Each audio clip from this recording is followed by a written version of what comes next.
मैं रश्मि Arya crossword girl college से कक्षा 8 विषय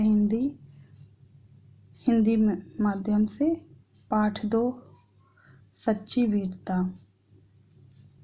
पाठ 3 सच्ची वीरता। बच्चों, ये जो पाठ है, ये जो कहानी है, ये कहानी हमारी पाठ्य पुस्तक मंजरी के सच्ची वीरता पाठ से है। और इस कहानी के जो लेखक हैं वो श्री सरदार पूर्ण सिंह जी हैं। और उन्होंने इस कहानी में एक सच्चे वीर पुरुष में क्या क्या गुण होने चाहिए और वह कैसा होता है, उसका व्यवहार कैसा होता है, इन सब चीज़ों के बारे में बताया है कि एक सच्चा वीर पुरुष किस तरीके से सबका साथ देता है। तो बच्चों, मैंने यहाँ पास आपको समझाने के लिए कहानी का सारांश लिखा हुआ है और आपको बता रही हूँ, समझा रही हूँ। ध्यान से देखिए और पढ़िए। सच्चे वीर पुरुष धीर, गंभीर और स्वतंत्र होते हैं। वीरता की अभिव्यक्ति कई प्रकार की होती है। कुछ वीर युद्ध में वीरता दिखाते हैं तो कुछ गूढ़ता और सत्य की खोज में बुद्ध की तरह विरक्त होकर वीर हो जाते हैं। वीरता एक प्रकार की अंतःप्रेरणा है, उसको अंदर से जगाना होता है और वो अपने अंदर हर किसी की होती है। उसके दर्शन करके लोग अचंभित हो जाते हैं। वीर पुरुष सबके साथ एक ही जैसा व्यवहार करते हैं।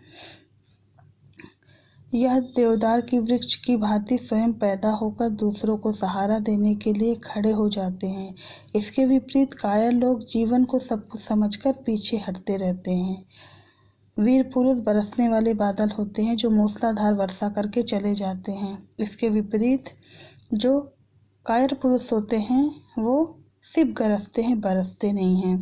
वीर पुरुष का शरीर शक्ति का भंडार होता है, क्योंकि उनमें इतनी ऊर्जा होती है कि वो हर एक कार्य को करने की क्षमता रखते हैं।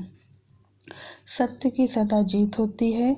यह वीरता का चिन्ह है। जहाँ पवित्रता, प्रेम, धर्म और अटल आध्यात्मिक नियम है, वहीं जीत है।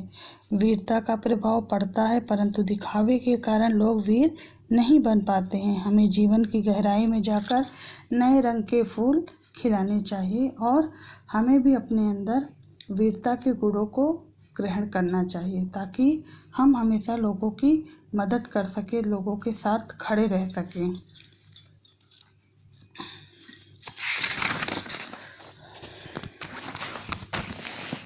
अब बच्चों, मैं आपको प्रश्न उत्तर बताने जा रही हूँ।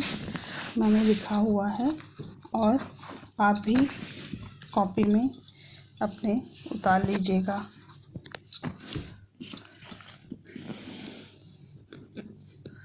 प्रश्न उत्तर।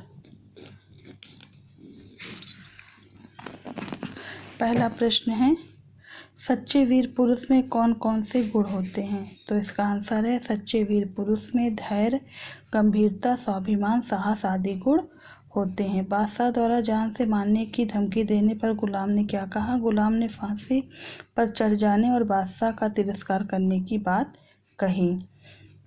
शरीर पर जरा जोर से हाथ लगाने पर लोग डर के मारे अधमरे क्यों हो जाते हैं? लोग शरीर को जीवन का केंद्र बिंदु समझते हैं। इस कारण शरीर रक्षा के निमित्त लोग डर के मारे अधमरे हो जाते हैं। फिर है, लेखक ने वीरों को देवदार के वृक्षों के समान क्यों कहा है? तो वीर पुरुष देवदार की तरह स्वयं पैदा होते हैं और अपने सहारे मजबूत बनकर दूसरों के काम आते हैं। अर्थात वीर पुरुष देवदार की तरह बहुत ही उपयोगी होते हैं। तो बच्चों, इस पूरे पाठ को मैंने आपको समझा दिया है, क्वेश्चन आंसर भी करा दिया है। इसे आप एक साफ कॉपी में साफ साफ शब्दों में लिख लीजिएगा। और जैसा मैंने पहले भी कहा है कि आप डेली रिवीजन करिएगा। बाकी का जो भी इसका भाषा की बात और कुछ अन्य कार्य हैं वो मैं आपको कल के वीडियो में बताऊंगी। आज के लिए सिर्फ इतना ही। और प्रश्न उत्तर ध्यान से पढ़िएगा, ध्यान से लिखिएगा। कहानी भी आप ध्यान से समझिएगा।